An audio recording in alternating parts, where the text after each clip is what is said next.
Hello YouTube, eParsa here, and today I'll be profiling my updated Synchron deck profile. Now this deck is long overdue, and before I did play the junk Synchron version of it with Doppel Warrior, but now I've finally gotten around to playing the adventure variant of the deck, and I'll differentiate between the two as throughout the deck profile.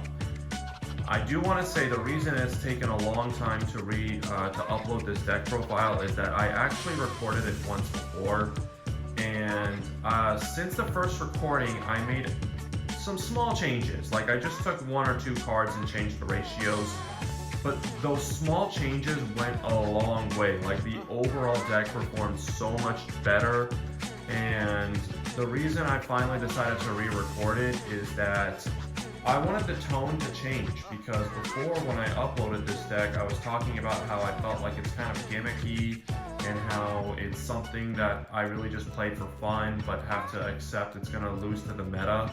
But now I want to say this deck is good, this deck is great, this deck can beat the meta. This deck is something that you can play at a local level or even a regional level and win with. And who would have thought Synchrons with a 15 card Synchro deck is going to be winning in 2023? Like, I understand Junk Speeder is a busted card, but nonetheless, this deck is not something people are prepared for, which is part of the reason why I did so well, because not many people know the choke points, not many people know how to combat the deck.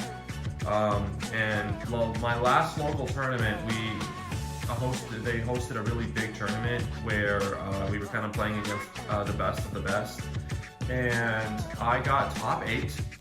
So I beat some pretty good decks. I beat Unchained, I beat Sprite, Runic, I beat Vanquished Soul.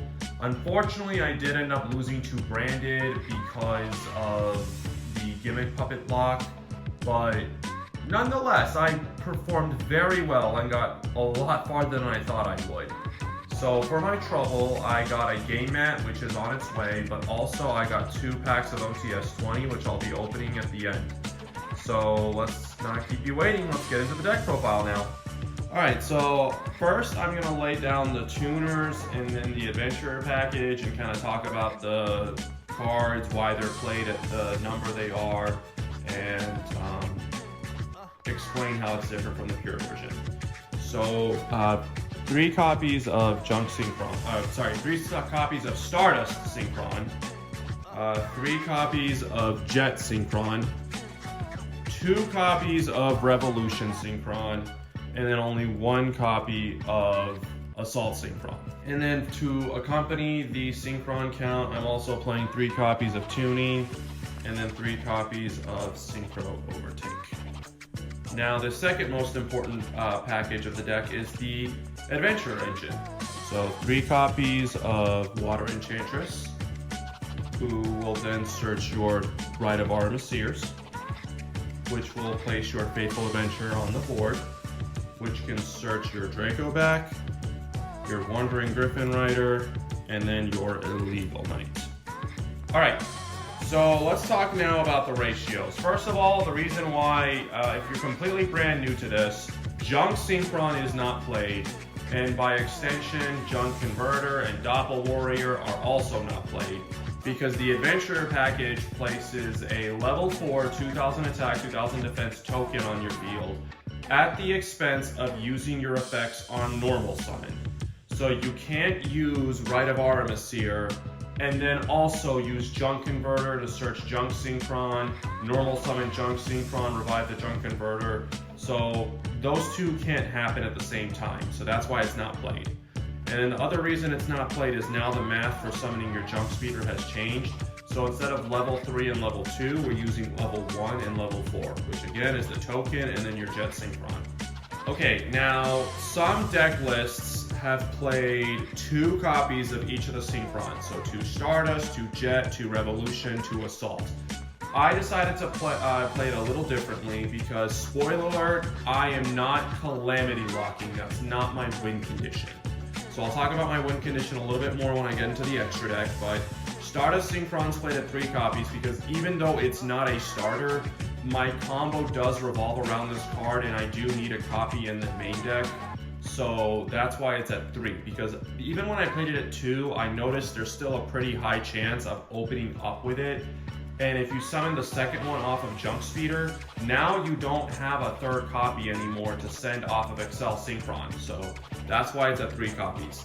Jet Synchron is going to be at 3 copies because it's your main starter. Obviously, this is your new Junk Synchron of the deck. Revolution's played at 2 because it is a starter, but it's not the main starter. And then Assault Synchron is at 1 because it's the least important Synchron. It's really only used for its grave effect. And even if you open up with it and can't summon it off of Junk Speeder anymore, you can still summon it from your hand via its own effect. You just take 700 life points. Now, the Adventurer package, most people know this for just putting up an Omni Negate before your main combo gets started. But in this deck, the main purpose of it is to use it for your non-tuners. And then the second purpose of it is actually to break boards, which is why Illegal Knight is played. Because Illegal Knight, when you're going second, is so much better than Wandering Griffin Rider. And there's even been times I've ended on Illegal Knight instead of Wandering Griffin Rider, because Illegal Knight, I know, sometimes can win matchups that Wandering Griffin Rider can't. So that's why Illegal Knight's played, just for that versatility of it. But also, I do want to open up one of these just in case my opponent does droll me, which I'll talk about some ways you can play around droll, but one of which is you already open up the cards you need, which is why I play both of them. Alright, now the next part of the deck profile is what I like to call the consistency part of it. So your Foolish Burial and your Stardust Illumination. Illumination is meant to summon Trail from the deck, and then 2 copies of Trail and 3 copies of Reborn Tengu. So these are the rest of your non-tuners. So Reborn Tengu is a bit of a flashback for some people. In this deck, it is there's a really nice combo that you can have with both Jet Synchron, which you would have to summon off of Synchro Overtake, but also Revolution Synchron, which you can use from the hand.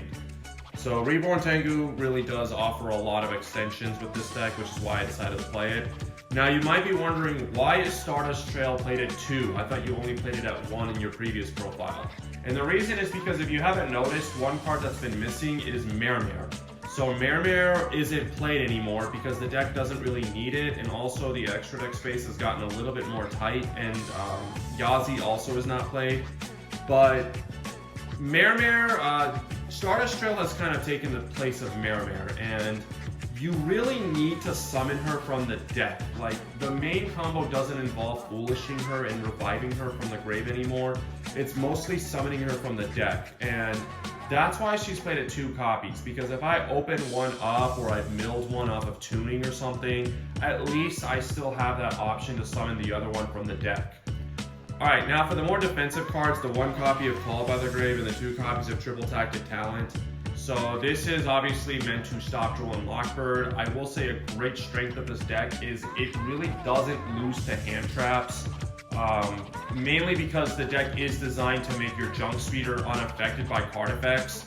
But the only hand trap that obviously hurts is Droll and Lockbird. So that's why I'm playing these cards. So one way you can play around Droll is making sure that you've already opened up the cards you need, which again I highlighted for why I play both Illegal Knight and Wandering Griffin Rider. But obviously Called by the Grave, or if you do get trolled, you just look at your opponent's hand, make sure they can't play, and then when it comes right back to you, you can pick up where you left off.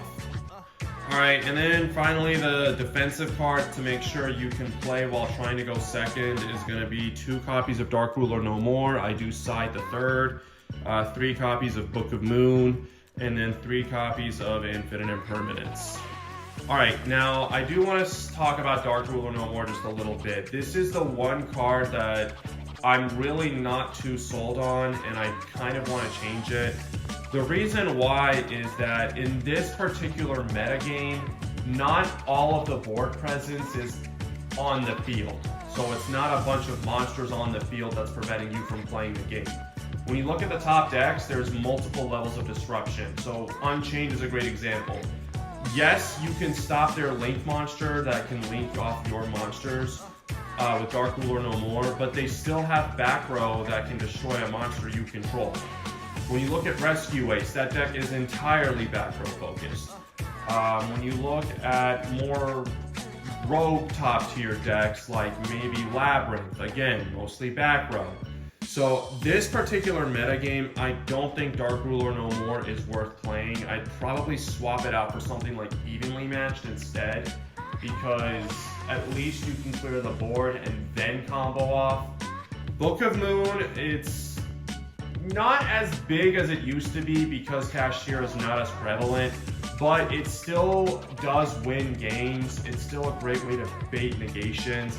It's obviously not good against Unchained because their end board is all Link monsters.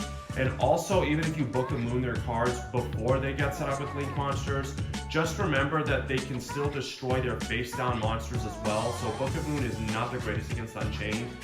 However, I have had moments where I've had to use Book of Moon because like maybe my main combo was stopped or I didn't open up a main combo line, but I can use Book of Moon against some decks to where if it resolves, I know they're passing their turn. So maybe like Salamangreats, if you flip their monster face down, they can't really extend unless they've opened up Will. Maybe against Sprite, they can't extend unless they've opened up Sprite Starter. And then obviously Infinite Impermanence is, there's not much to say about it. So that is it for the main deck, 43 cards. It's the right count of wanting to not see your bricks, but also you still see your main combo line. Now let's get into the extra deck. Alright, so for better or for worse, this deck revolves around Crimson Dragon. And I will say the worst part about it is it doesn't feel as fun anymore because you're not synchro climbing as much as you did in the previous versions. So before you use cards like Celestial Double Star Shaman or Martial Metal Marcher to continuously revive your tuners and non-tuners and continue to synchro climb. But Crimson Dragon just cheats out some of the cards that you want to synchro climb into, so there's no need to play those cards anymore. For the level 10 Barone, but also you play Dispatter obviously. So yes, you can summon Dispatter the normal way, and one thing I forgot to mention is that when Stardust Trail is used as a tuner, a non-tuner for the synchro summon of a Stardust Warrior monster, it leaves a level 1 dragon token, so you can use that token to summon Dispatter. But Dispatter can also be cheated out with Crimson Dragon. So, as I mentioned before, this deck's win condition is not Calamity locking, and the reason why is because, first of all, I really didn't want a Calamity lock because I just feel like that's the win condition nowadays of every synchro deck.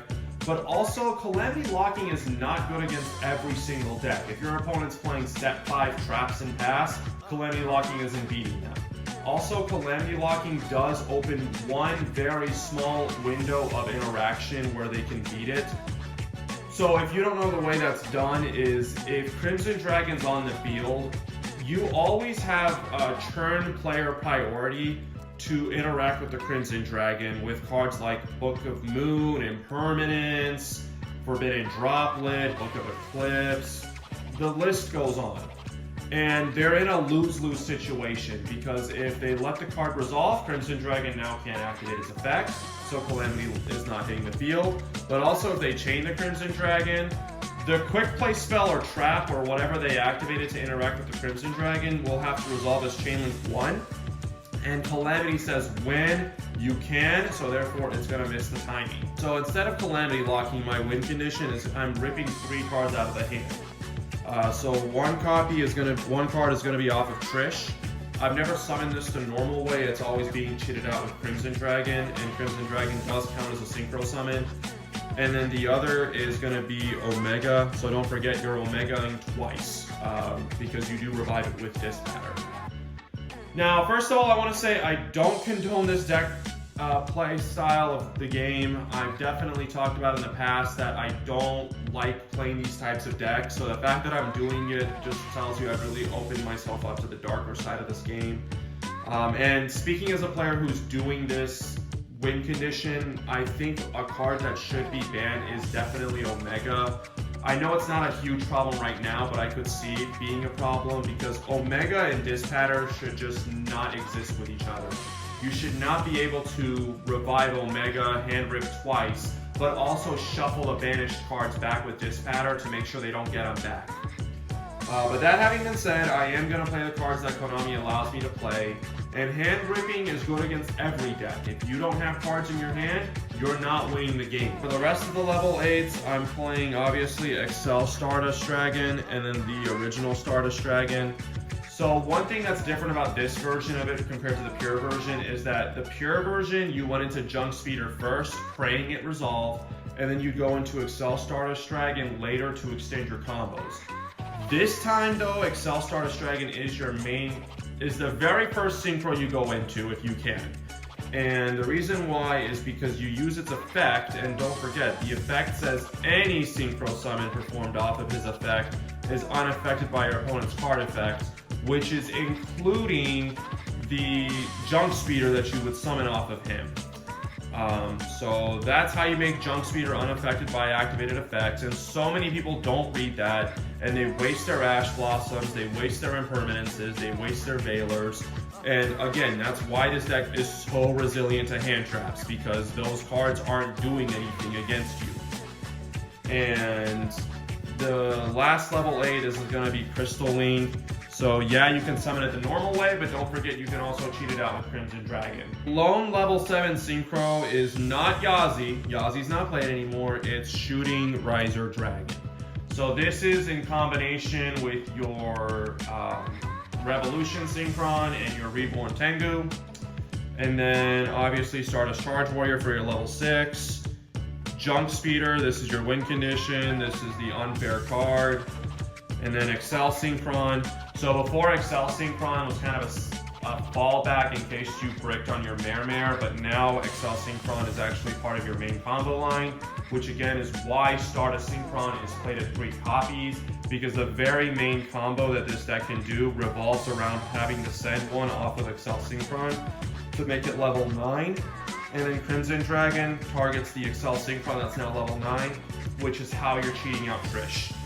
Obviously, Hyper Librarian, this is why this deck is so good, because you're not only hand-ripping your opponent, you're not only putting up a big board, but Hyper Librarian is also digging into your deck to make sure you draw cards like Infinite Impermanence, Book of Moon, what other, maybe some hand traps that you might have sighted in after game 1 to make sure you don't just auto lose to a Dark Ruler no more. And then Jet Warrior, so this is now the Junk Warrior of the deck. This is the card you're revealing off of Synchro Overtake to summon Jet Synchron. And then finally, Herald of the Arc Light. I don't go into this too often. The only real reason I go into Herald is if I have a way of summoning Herald before I go into my main combo and before I even search, I go into Herald so that way I'm protected from Drawn Lockbird, because Droll has to be able to go to the graveyard as cost. So if you can't go to the grave as cost, you can't activate at all. So you're Droll free if you can summon Herald before you even search or commit to your combo. So that's it for the deck profile, guys. Thank you for watching. I just wanted to summarize a few things. So again, I would really suggest playing this deck. It's really fun. It's really easy to beat the modern meta with it because no one knows how to interact with it. Unfortunately, it may be out of your budget because of Revolution Synchron. So if you were wondering if you can play this deck without Revolution, the answer technically is yes, but the entire deck would have to change. It's not as simple as just look at this deck, take out the Revolutions, and then play it as you normally would. But I will say, the pure version of it with Junk Synchron and Doppel Warrior is still good. So if that's something you want to do instead, be sure to check out my previous profile. I probably would play it the same way. And Revolution is not needed in that version of the deck.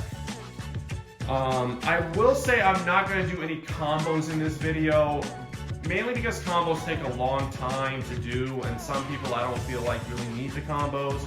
So if you really do want a combo, make sure you leave a comment and leave this deck profile some likes. And if I see enough people asking for combo tutorials, I'll do one. But as promised before, let's open up these OTS 20s. Hi guys, after opening the OTS packs, I didn't really pull anything good and nothing worth showing, so I'm just going to go ahead and end the deck right here. So thank you for watching, leave a comment and like, and don't forget to rev it up.